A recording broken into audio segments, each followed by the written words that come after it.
Tudo bem, Paula? Tudo bem, professor Tardelli? Como vai? Bem, deixa eu colocar isso aqui para ficar melhor aqui a imagem. Perfeitamente. Deixa eu ver se isso aqui melhora. Tá melhor assim? Ah, tá bem melhor, hein? Fica dividida a tela e. Agripina! Agripina! Hoje nós vamos ter esse tipo de interrupção. Sem Pessoal, problemas. Boa noite, pessoal. Sejam bem-vindos à nossa última live em 2020. Hoje é a História de Roma, parte 2, Usos e Costumes, com o nosso professor Rodrigo Tardelli, que irá expor sobre História de Roma, parte 2, Usos e Costumes. Antes de mais nada, eu só quero contextualizar, como é já de praxe, que quando a gente pensa na civilização romana, o que vem à mente é sempre a questão do exército e dos templos, ou seja, a gente está falando de uma força militar que já tinha uma forte relação com a religiosidade. Dito isso, eu concedo a palavra ao nosso professor Tardelli. boa noite, Paula. Boa noite a todo mundo que está nos assistindo hoje. Vamos então dar continuidade à discussão sobre Roma, né? As conversas sobre Roma. Nós começamos numa outra oportunidade falando sobre a história externa, né? Falamos sobre a monarquia e um pouco sobre a república, e a gente achou interessante colocar aqui nessa última live do ano, falar sobre usos e costumes de Roma, né? Sobre como era a família, como era o exército, como eram as instituições da cidade, como eram os hábitos alimentares, os hábitos de higiene, né? Para a gente poder entender um pouco o pensamento romano, para além daquelas coisas que a gente vê em série, que a gente vê em filme, que a gente vê até em sites sensacionalistas, e entender um pouco do pensamento do romano à época, entender por que o romano, àquela época, achou necessário criar um tipo de direito e por que esse tipo de direito sobrevive até os dias de hoje. E porque nós temos hábitos que são romanos por excelência até os dias de hoje, né? E alguns hábitos permanecem, obviamente, além dos hábitos jurídicos. Justamente. Aí eu gostaria de começar um aquecimento com algumas perguntas. Podemos prosseguir? Pode, claro. Excelente. Sabendo que Roma foi pioneira na construção de aquedutos e também na parte de saneamento básico com a cloaca Maximus, que é exatamente essa questão da rede de esgoto.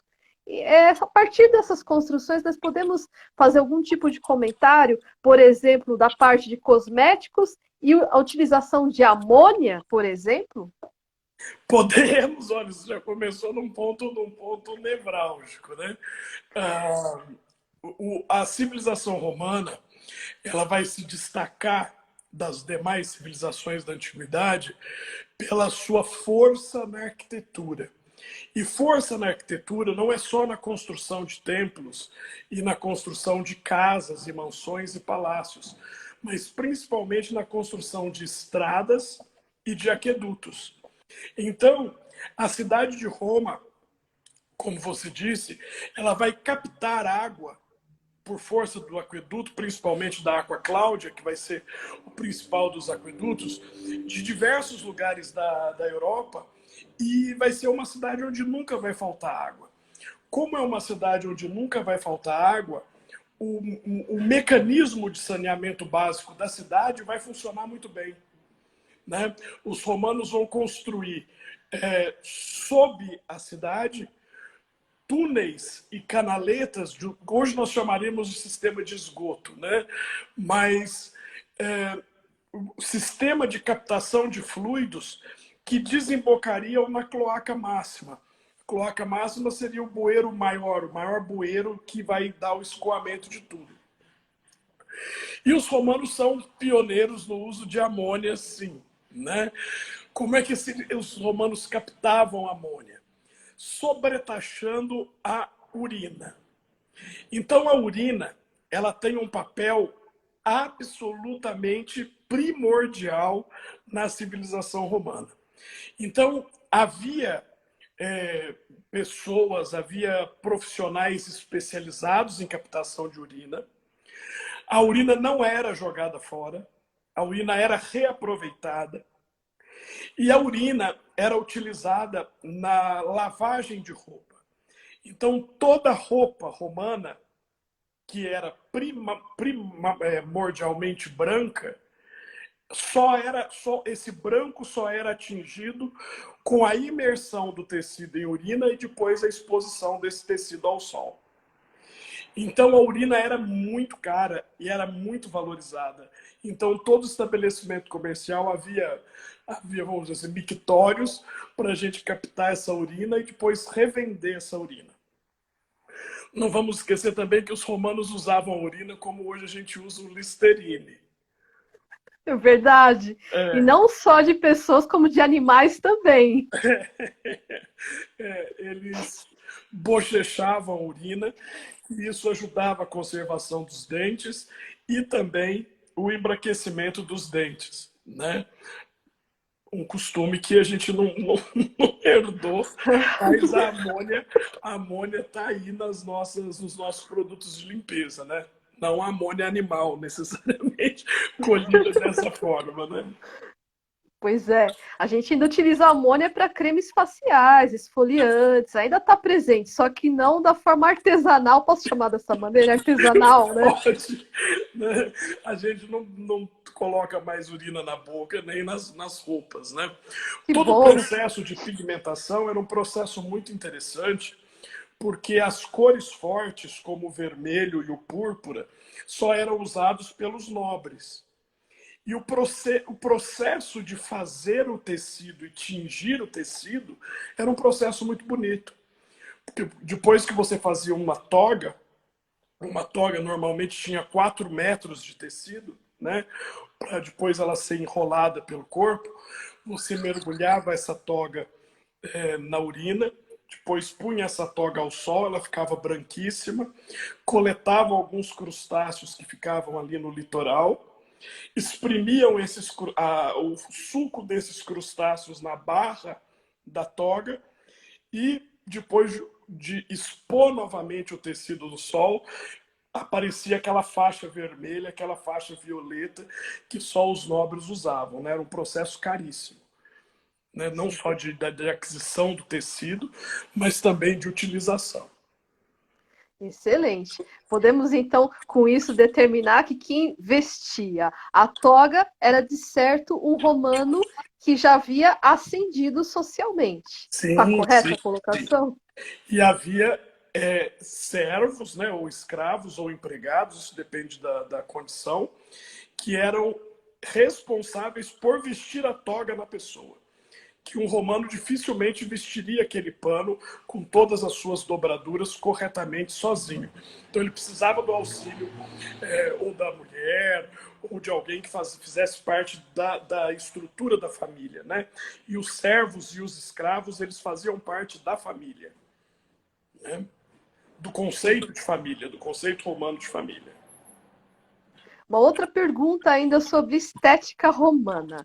É verdade, professor, que o culto ao corpo, eu estou falando de atletismo, de bronzeamento, já é desde a época de Roma. Tanto que as pessoas que tinham uma ascensão social, eles já conseguiam claramente verificar quem era tinha igual valor em dinheiro, em espécie, de acordo com o bronzeado, o tipo físico.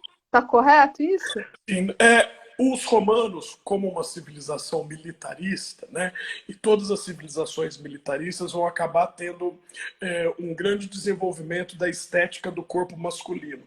aquele corpo parecido com de estátua, né? Na Grécia Antiga, isso vai ser adquirido através em espaços chamados ginásios, né? Os gymnasium. Ginásio é onde se exercita nu. É que os gregos, para fazer exercício físico, não usavam roupas. Em Roma, o que fazia essa estética corporal era o serviço militar, era o treinamento que começava desde criança, o treinamento em lutas, o treinamento em corridas, o treinamento em ataque e defesa, e também o tempo de ócio, né? Ócio aí no sentido, não no sentido de não fazer nada, mas o tempo que você tem para se dedicar a você mesmo, nos seus cuidados de higiene, né? Nos banhos, nas termas e na exposição ao sol. Né? Os romanos são os primeiros aí que vão achar que pessoas bronzeadas são bonitas. Lembrando que os romanos também vão ter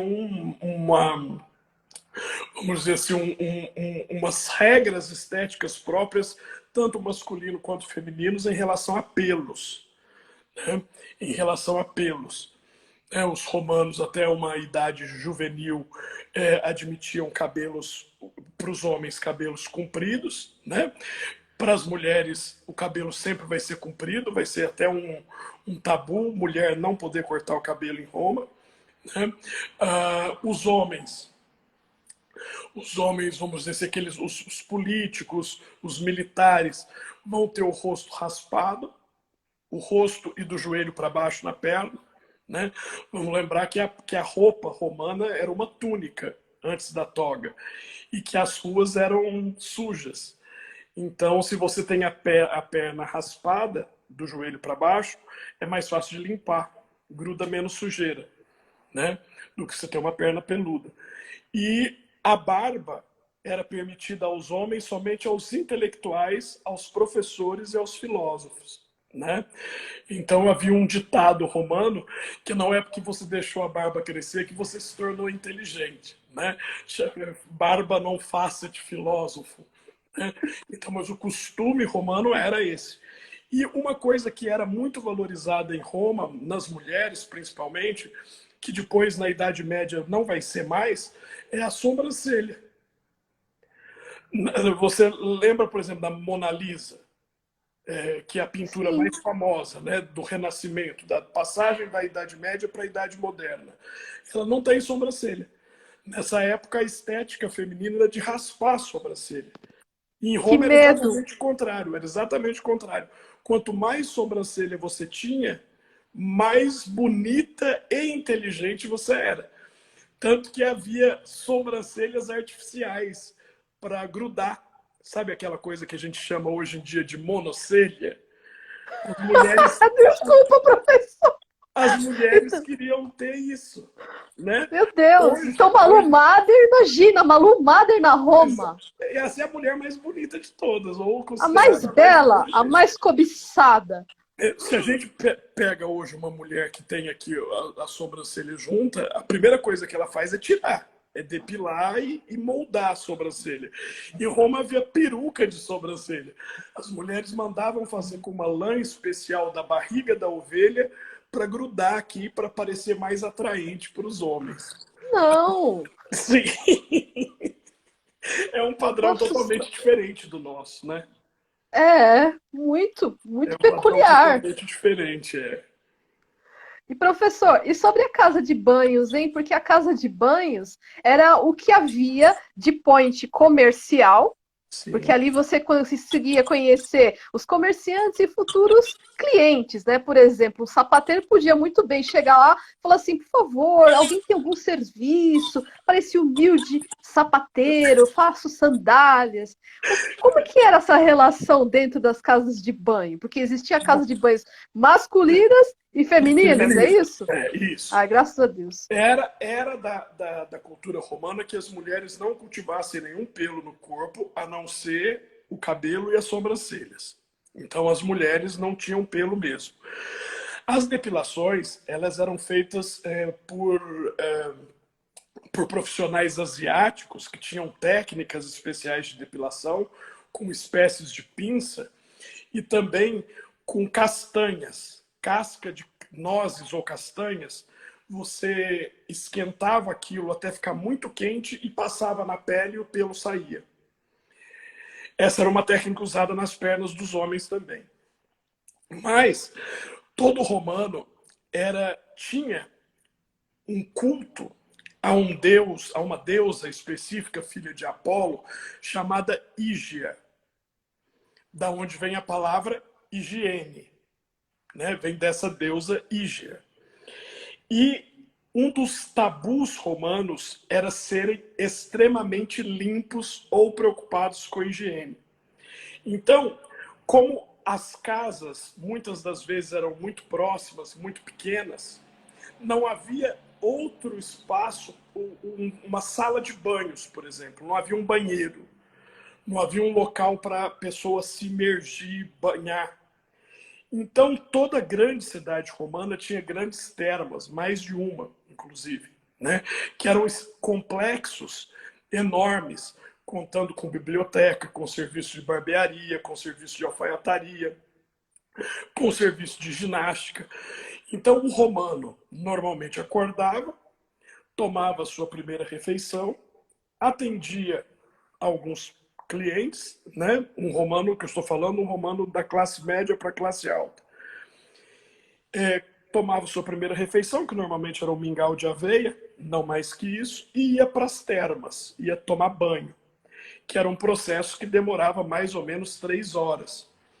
Havia romanos que tomavam banho todos os dias, mas era meio que obrigatório você ir às termas tomar banho pelo menos 3 vezes por semana.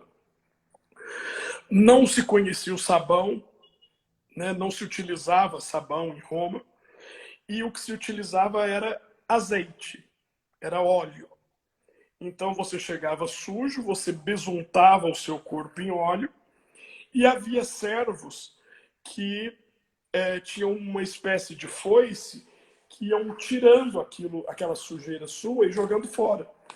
Depois você ia propriamente por uma sauna quente para você suar aquele azeite, e depois mergulhava na água fria, e lá no final do processo todo tinha alguém para te secar e te vestir de novo, né?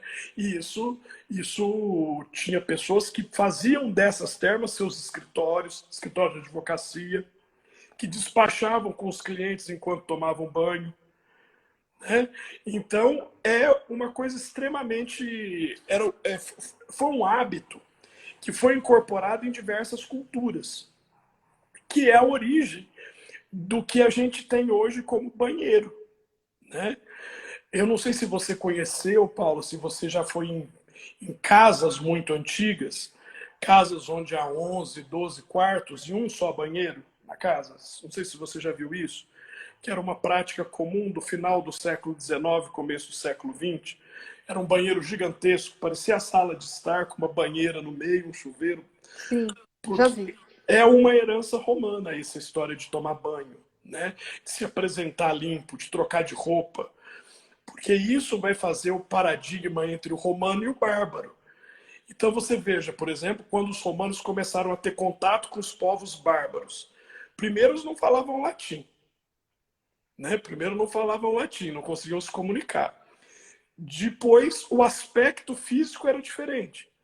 Que os romanos tinham cabelos pretos, olhos azuis, pele clara, e tinham no máximo 1,75 de altura.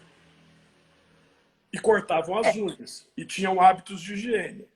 Os bárbaros tinham bem mais do que 1,80 de altura, eram loiros, barbudos, com as unhas compridas, porque muitas das vezes os bárbaros atacavam os inimigos com as próprias mãos, e não usando de espadas, machados, como o exército romano começou a usar armas, né? A arma era o próprio braço, a própria mão. Então o encontro de um romano com um bárbaro era uma coisa assustadora, né? Ele viu uma coisa, meu Deus do céu, da onde saiu isso aí, né? E obviamente que esses bárbaros não tomavam banho, né? Não tinham nenhum desses hábitos de higiene e não vestiam roupas de tecido, vestiam roupas de couro, o que devia dar um cheiro completamente diferente também, né? Isso é uma verdade. Eu não gosto nem de imaginar. Na verdade, a gente Nós está no somos de uma capítulo época romano. boa, né? Nós somos Graças a da época Deus. do shampoo, do sabonete, do desodorante, da pasta de dente. Assim, do creme facial à base de amônia, entende? Então, assim, mas essa amônia é uma amônia química, não é artesanal, rústica, né? Que foi, Uma sim. curiosidade. Sabe esse óleo que os escravos tiravam das pessoas? Se fosse de um gladiador, eles colocavam em frasco e vendiam para as mulheres como Hum, creme afrodisíaco.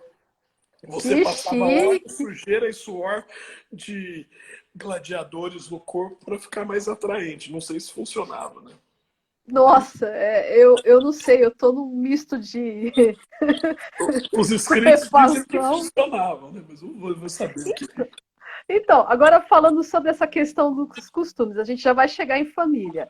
Eu li alguns relatos que o lugar legal para você fazer uma paquera era o circo, porque o jovem rapaz sentava-se ao lado da futura paquera. E ali ele se juntava assim nela, e se viesse uma poeira de miga, ele assentava carinhosamente sobre os seios, partos da Dava criatura. uma Não limpadinha era em você. assédio, não Não era era, não assédio, era. limpava também a poeira da saia da criatura e falava: nossa, hoje está tendo uma corrida? Sério, mas para qual time você está torcendo? É o amarelo, o branco, o azul Ou ou verde. o verde? Eu acho que eu tô torcendo pro azul. Eu também tô torcendo pro azul. O azul é bom, hein? Era assim Se mesmo? você pensa que as exposições no circo, né? Circo por causa de círculo, né? Porque as arenas eram em formas circulares. Reuniam 100 mil pessoas, 50 mil pessoas. Então era um lugar ótimo para você encontrar uma paquera, para você encontrar uma prostituta que ficavam nas entradas e saídas do lugar, oferecendo serviço, que também era tributado, né? Que também era tributado. E a gente não pode esquecer do Coliseu, né?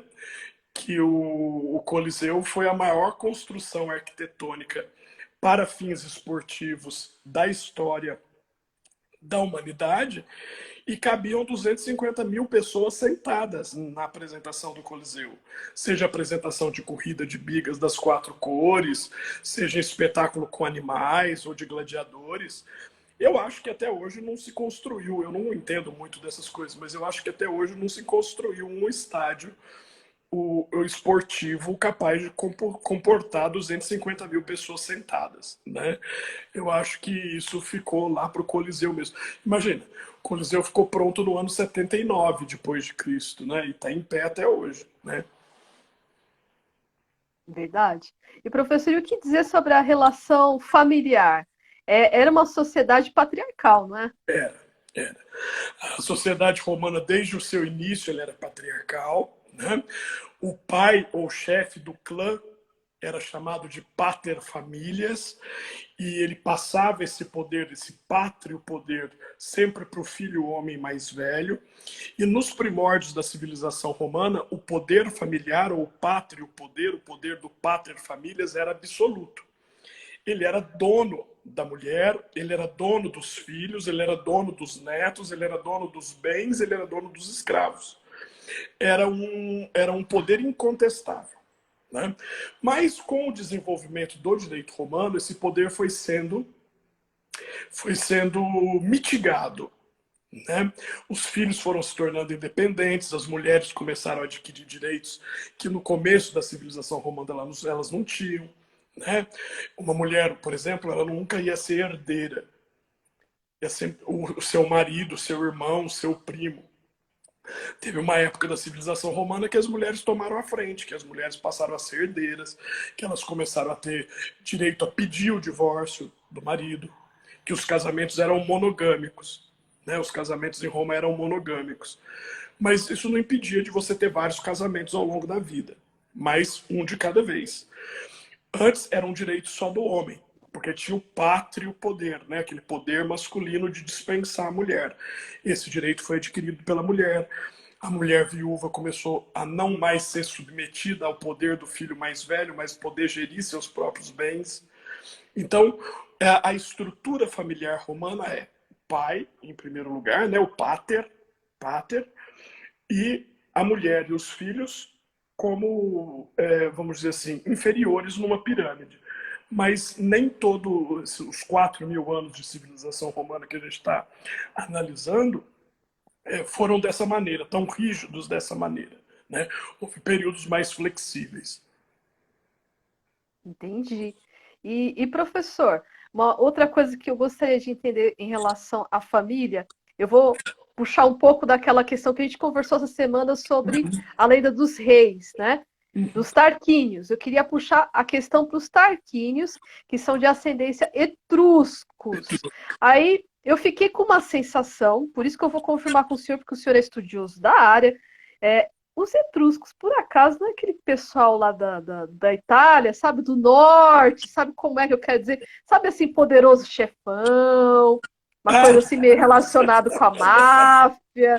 É porque eu fiquei com essa sensação, sabe? Mas eu falei assim, deixa eu perguntar se tem alguma relação os etruscos com os mafiosos. Não, não. Os etruscos são um povo mais antigo que o romano. Eles são mais ou menos da idade dos babilônicos, dos sumérios, que se desenvolveram onde hoje é uma região da Itália que se chama Toscana. Ali se chamava Etrúria. Né? E os romanos são descendentes dos etruscos, mas não só dos etruscos, mas dos sabinos, dos albinos, né, os de Alba Longa, lá onde ficava a Réia Silvia e seus filhos. Né? O romano é uma miscigenação. Essa questão da máfia, essa questão de famílias criminosas, elas vão surgir no final da Idade Média. Então, o Império Romano, né, o Império Romano, ou a República e Império Romano, não vai conhecer necessariamente uma vinculação familiar com a máfia. Vão existir, obviamente, famílias poderosas. Né? E se a gente está falando em família romana, vamos pensar no nome mais clássico que a gente conhece de Roma, né? Caio Júlio César, que foi o personagem principal. Né? O que significa Caio Júlio César? Significa que ele se chama Caio e é da família dos Júlios e tem o apelido de César. Então, se a gente fosse tratar hoje, a gente não chamaria ele de Júlio César. A gente chamaria ele de Caio César, da família dos Júlio. Então, o sobrenome romano é o nome do meio. Né? Então, Marco Túlio Cícero era Marco Cícero dos Túlio, da família Túlia. Né? E as famílias, os clãs, as gens, elas se dividem em gens mais poderosas, gens mais antigas, gens que a gente consegue precisar desde a fundação da cidade, que são as famílias patrícias, gens que foram acrescentadas depois, que são as famílias plebeias. Né?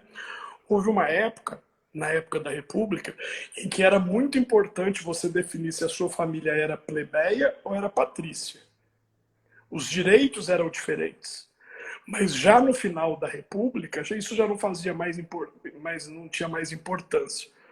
Né? As famílias patrícias e plebeias começaram a se casar entre si e essa distinção entre patrício e plebeu virou meramente formal. A maioria dos imperadores tinha tanto sangue patrício quanto plebeu. Como Nero, por exemplo. Sim. O E o pai que a gente dele era pode de fazer? família plebeia, enquanto a mãe era de família patrícia. Né?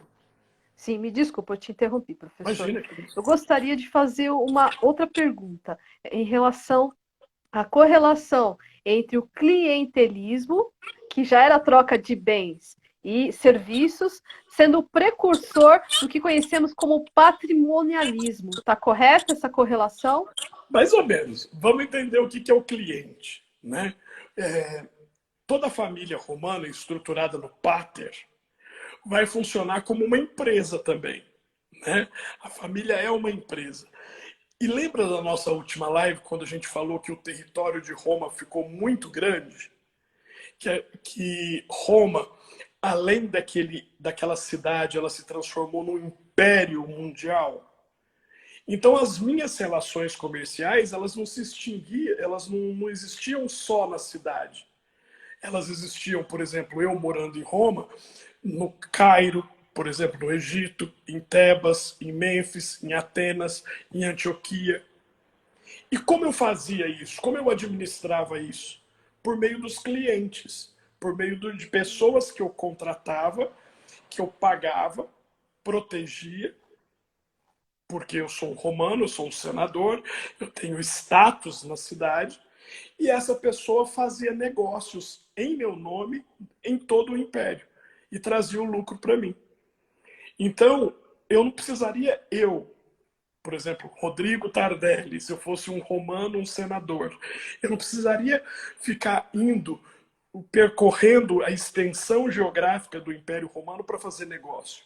Eu tinha os meus clientes, aqueles comerciantes que faziam isso por mim, que podiam ser judeus, que podiam ser pessoas de outra etnia, mas que vinham sempre ao meu domus, a minha casa, né, o centro da minha família, me prestar contas dos negócios que faziam em meu nome.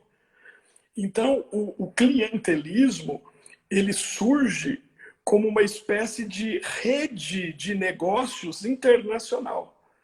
Claro que é para preservação do patrimônio do patrício, né, do senador, para preservação desse patrimônio, mas também para desenvolver uma rede internacional de negócios com base na tributação.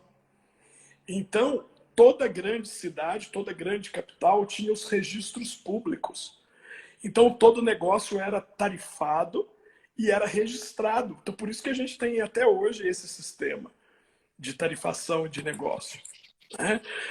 Foi um sistema que funcionou por mais de 2000 anos e manteve coeso uma malha. Imagina, Paula, 1 milhão de pessoas habitando numa cidade, mas um império onde viviam mais de 300 milhões de pessoas negociando, sendo que apenas 1/3 dessas pessoas é que comandavam os negócios. Como que eu vou fazer isso? Através dessa rede, que são os clientes, e de uma malha tributária que funcionava. Né? Entendi. Deixa eu só falar uma coisa. Eu quero agradecer a todo mundo que está aqui, sabe, prestigiando essa live, que é a nossa última live de 2020. Nós estamos falando ainda sobre Roma. Ixalá, eu não sei quantas lives faremos ainda sobre Roma, porque a gente só está falando de um império, Verdade. certo? É Então, importante falar. essa é a segunda, certo? Usos e costumes. E vocês sejam bem-vindos e, por favor, façam perguntas, porque essa live é nossa. Isso. Façam perguntas, participem e, à medida do possível, eu vou responder, né, se eu souber também, né? Sim, agora vamos falar sobre uma coisa que eu fiquei pensando assim com muito carinho, porque no final da nossa parte 1, História de Roma, o professor falou assim: a gente poderia fazer uma live contando as curiosidades dos imperadores. Então, Ah, sim. podemos passar a essa parte assim interessante, peculiar.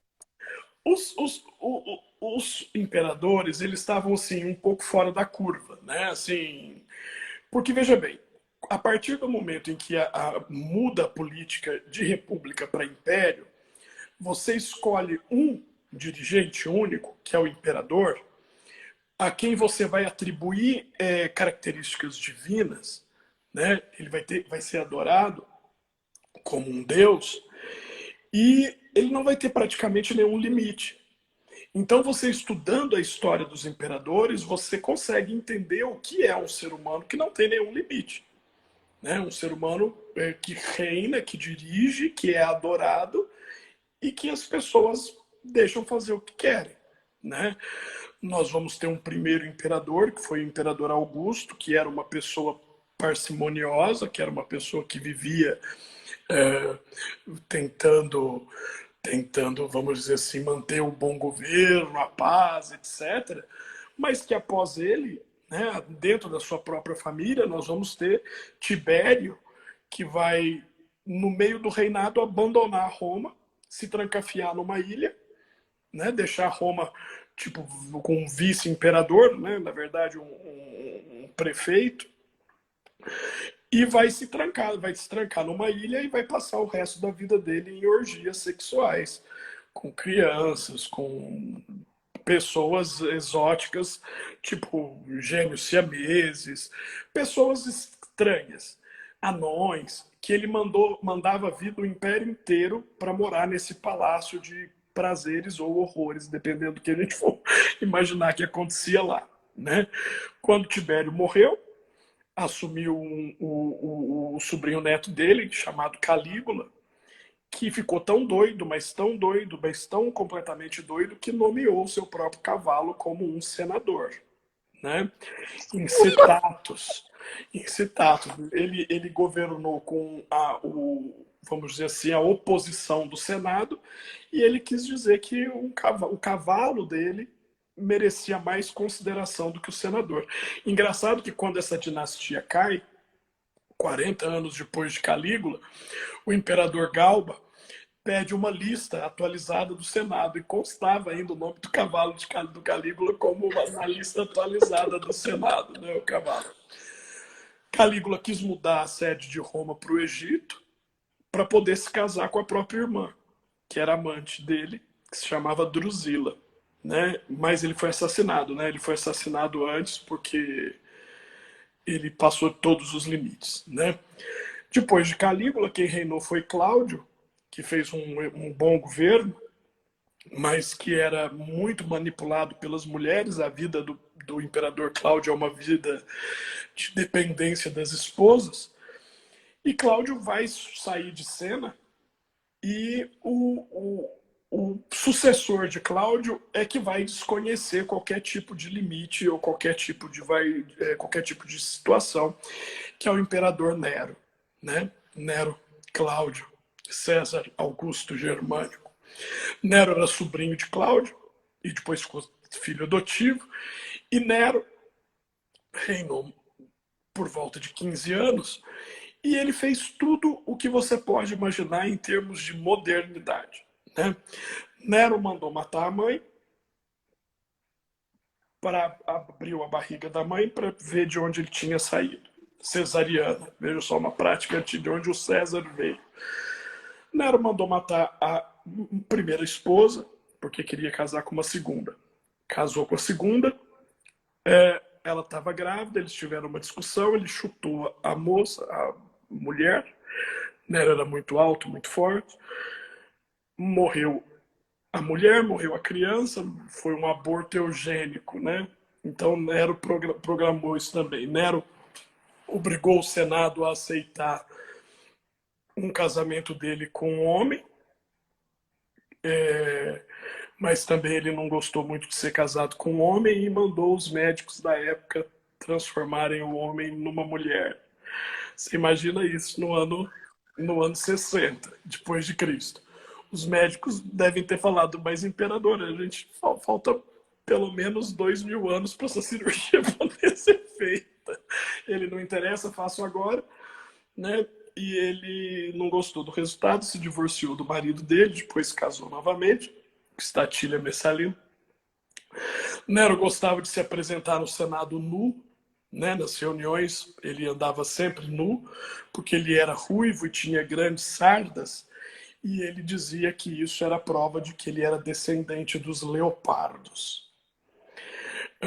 Quando houve o grande incêndio, que ele não teve absolutamente nenhuma culpa, mas quando houve aquele grande incêndio e ele resolveu, por conta do grande incêndio na cidade, colocar a culpa nos cristãos, ele prendia os cristãos em estacas, né? Amarrava os cristãos em estacas e se trancava dentro de uma jaula e pedia para que os soldados ficassem cutucando ele na jaula para ele ficar extremamente irritado, como se ele fosse um leão, um tigre.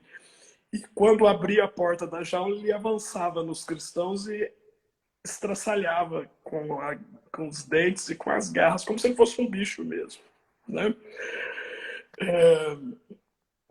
Depois do incêndio, ele usou esse motivo, esse leitmotiv, vamos dizer assim, do incêndio para construir um grande palácio chamado a Casa Dourada, né? Tem resquícios desse palácio até hoje em Roma. A Casa Dourada foi uma casa maravilhosa.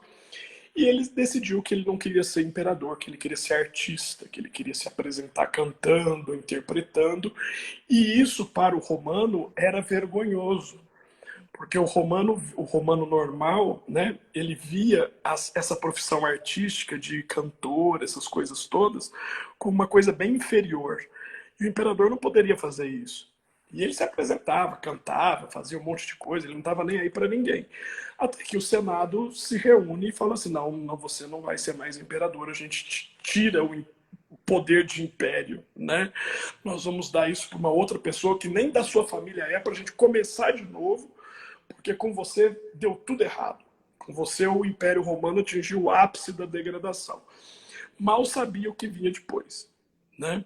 Com Heliogábalo, com Diocleciano, com Décio, Trajano e com todos os outros imperadores. O imperador Heliogábalo, quando ele chegou em Roma, ele entrou em Roma em cima de uma pedra em formato de pênis. Ele fez um banquete em que o teto se abria e caía flores, pétalas de flores. 42 pessoas morreram afogadas nesse banquete de flores. Então, a história do Império Romano é uma história que você vai ver que existem determinadas peculiaridades e as pessoas falam: os romanos eram assim. Não, os romanos não eram assim. Os imperadores fizeram isso. O romano normal não fazia essas coisas. Muito embora a legislação romana muitas das vezes permitia o casamento entre pessoas do mesmo sexo, incentivava e permitia as práticas bissexuais ou sexo grupal em cerimônias religiosas, né? Não para diversão, mas para a prática de determinadas religiões. O romano médio ele não agia como o imperador. O imperador ele estava acima de qualquer regra, por isso que ele fazia essas coisas, né? Então muita gente confunde a hora que vai estudar, né? Meu Deus, lê a vida dos imperadores, por exemplo, Suetônio, quando escreveu a vida dos Césares, em 12 capítulos, né? A vida dos 12 Césares. Muita gente lê o Suetônio, que foi o fofoqueiro oficial da antiguidade, para contar essas histórias. Fala assim: meu Deus, os romanos eram depravados, os romanos faziam isso, né? Não era que os romanos faziam isso, os imperadores fizeram isso, né? Não vamos esquecer que o maior dos inimigos de Roma era o Asterix, do desenhinho, né? E do Obelix, que era uma tribo gaulesa que se recusou ao domínio de Júlio César. E o Obelix sempre falava assim: como esses romanos são loucos, né? Como esses romanos são loucos. Era tipo uma frase que ele vivia repetindo, né? E aí a gente repete às vezes: meu Deus, só esses romanos são malucos, né? Verdade. Nossa, uma coisa que eu queria comentar é que eu vi alguns documentários, né, essa semana que passou e eu vi uns 3 podcasts sobre a história de Roma. E dali que o que o senhor está falando sobre a vida do romano médio faz muito sentido, professor. Porque o romano médio, estou falando de uma pessoa que não era um imperador, ele, na maioria das vezes, ele sequer tinha uma cozinha, uma casa para ele cuidar. Eu vi que, por exemplo, no centro de Roma já existia o conceito de apartamento. E o Também. apartamento era desprovido de qualquer tipo de conforto. Não tinha que nem hoje Não. área gourmet, Não. entendeu? Lazer, piscina, pet friendly. Tinha nada disso. E São as assim, ínsulas, né? Os romanos chamavam isso de ilhas, né? Essas ilhas habitacionais. Eram 2 cômodos, um para você dormir e um para você receber alguém. Comida você comia na rua, banho você tomava na rua. Todas as suas necessidades você fazia na rua. O que o romano médio, aquele habitante da cidade, precisava? De um lugar para ter a cama e guardar seus objetos pessoais. Joias, roupas, tecidos. Era isso que ficava na casa. Todo o resto era barraquinha de comida, era pagar 2 moedas para poder usufruir da casa de banho. Então você não precisava ter nada disso na sua casa. Só os grandes palácios é que tinham cozinhas, é que tinham piscinas, né? Que eram as banheiras. né? O romano médio não tinha nada disso. Outra coisa que eu vi foi a culinária romana. Aí eu falei assim, gente, MasterChef, formidável. Por quê? O romano médio, ele já consumia em abundância o alho, enquanto que o nobre, não. O nobre, ele tinha acesso às especiarias que vinham da Índia e toda a parte da Ásia. E Sim, o coitado do médio também raramente comia carne, né? Ele comia proteína basicamente vindo do grão de bico. exatamente, né? As refeições, elas começavam do mais frugal para a mais pesada. A mais pesada era a última, né? Que era a ceia, onde servia carne. Né? As primeiras refeições eram uma papa, né? Um mingau de aveia, a segunda vegetais e ovos, né? E depois, e tudo para o romano médio, temperado com o ketchup da época que se chamava garum, que era um caldo de tripas e sangue de frutos do mar que deixava aquilo para apodrecer durante 1, 2 meses, aquilo ia apodrecendo e virava um molho que eles colocavam em tudo quanto é tipo de comida. Como hoje a gente usa o ketchup. Pasmem, há marcas italianas refabricando o garum e vendendo nos supermercados hoje. Quando eu falo para você como o garum é feito, com tripas de peixe e crustáceos apodrecendo num molho de sangue, você vai falar assim, meu Deus do céu, eu jamais vou querer comer isso na minha vida. Ou colocar isso no meu ovo, colocar isso na minha carne. Né? Estão redescobrindo sabores romanos. Assim como uma coisa que a gente toma todo ano, que é uma coisa que romana, vinho quente. Por essa eu não esperava. Vinho com especiarias. Né? Dificilmente um romano, no seu dia a dia, ele tomaria vinho puro. Ele diluía em água ou misturava mel, ervas e deixava aquilo cozinhando para se transformar numa outra bebida. Muito interessante. Muito interessante mesmo.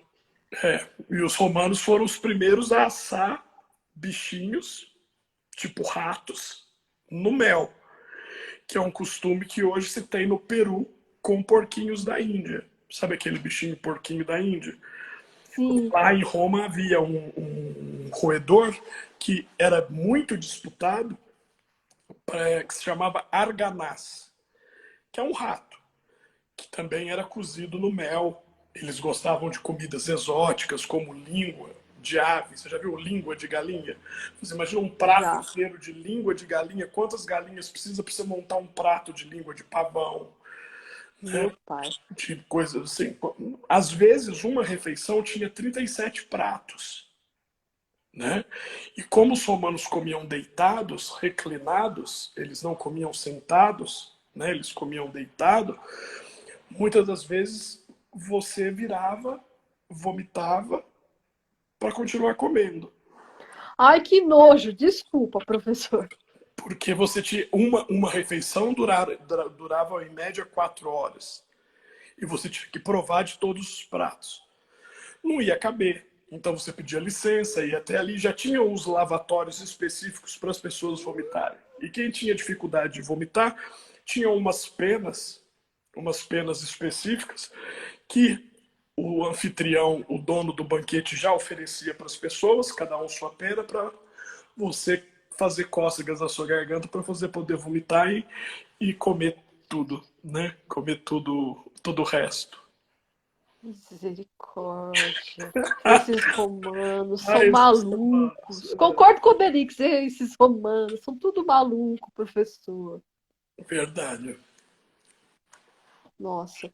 Bom, dito isso, depois que Malu Mader é tipo símbolo sexual, tipo, Símbolo chegava ela ali, sexual. falava, fazia um charminho assim, mexia a sobrancelha, já chegava ali causando.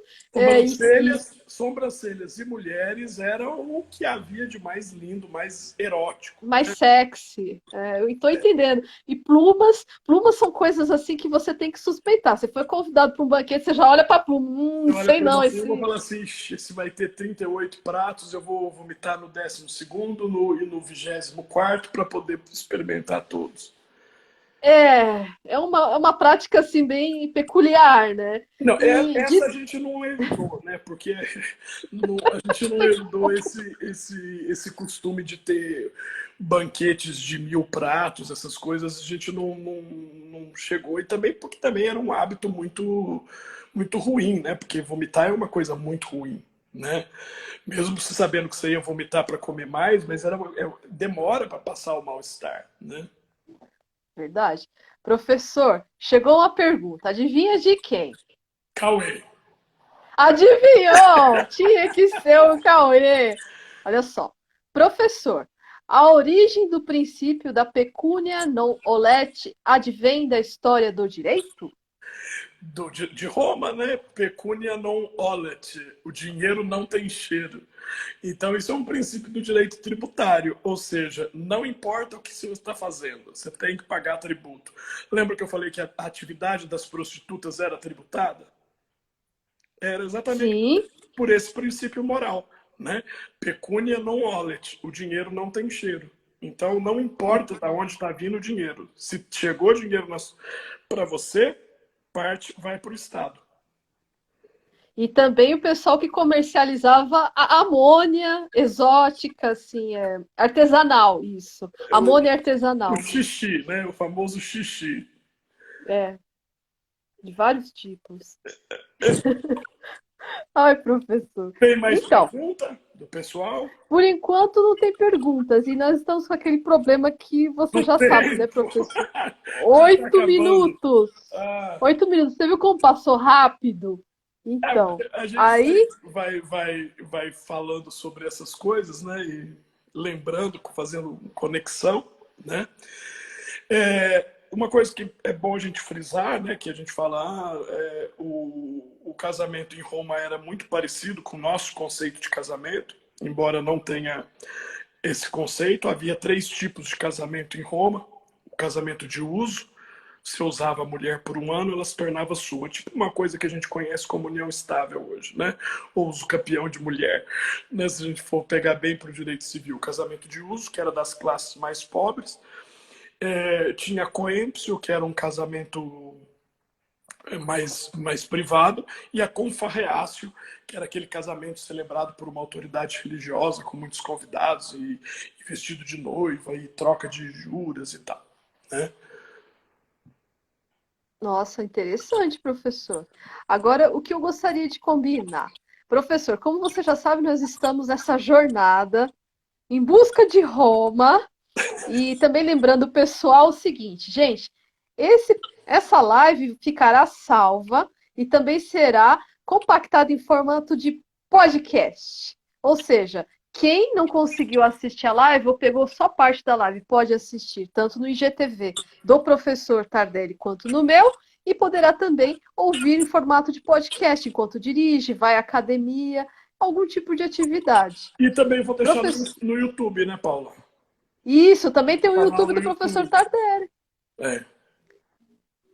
E aí, o que eu ia combinar com o professor e com vocês? Nós estamos no final de 2020, 2021, nós voltamos com História de Roma, parte 3. 3. Transição da Ai, República para o Império, né? e as guerras civis. E as guerras civis, exatamente. As guerras civis que deram um fim à República e ao começo do Império. Então, e com isso, o que eu quero propor para todos vocês que estão nos assistindo agora na live e que talvez escutem a gente em formato de podcast? Gente, já vem preparado com pergunta, já no gatilho, para a próxima live a gente conceder pelo menos 20 minutos da live para a gente conseguir. Você acha que 20 minutos tá bom, professor? Para responder Tá ótimo, perguntas? Tá bom? tá ótimo. Ah, então tá. Tem mais alguém Gente, falando aí, além do Cauê? tá todo. Ó, é que entrou, sem brincadeira nenhuma, entrou muita gente enquanto o senhor estava fazendo o relato sobre Roma, É. mandando beijo. Teve gente que entrou aqui Mandando só para beijo. falar. que te ama. Ai, Quer ver? que maravilha. Ó, o Fábio Anderson, 18, fala assim: Rodrigo, só passei para dizer que te amo e te amo e te amo. Amo ele É, também, meu primo. exatamente. Aí entrou bastante gente assim. O Cauê já entrou. A professora Márcia, você já sabe, né, professor? Está aqui com a gente. O Cauê. Quem mais? Deixa me ver. Muita gente falando assim que está matando a saudade Ai, que bom. do senhor. A professora Ana Ferreira também está aqui com a gente. Ah, um beijo O, para Lu, ela, pro Nelson. o Lucas Carmona. O Lucas, querido Lucas, que saudade. Foi meu aluno na Vergueiro há muito tempo. O Vitor Gabriel falou assim que está assistindo a live do Roberto Carlos e a nossa live também, ao mesmo tempo. Está cantando e assistindo. O rei Então, canta e o mistério. barão ensina. É uma live monarquista essa, não é? Totalmente. Falando em monarquista, também temos um amigo aqui nosso aqui que segue a gente. Estou procurando o nome dele aqui, que é monarquista. Já mandou aqui algumas mensagens. Aquele que escreve Ave Império e tal. Esse mesmo. Se manifesta, meu amigo, É porque o eu juro que eu estou Lucas, né? O tentando subir aqui a Lucas. barra, não estou te achando. Não dá pra gente ver tudo.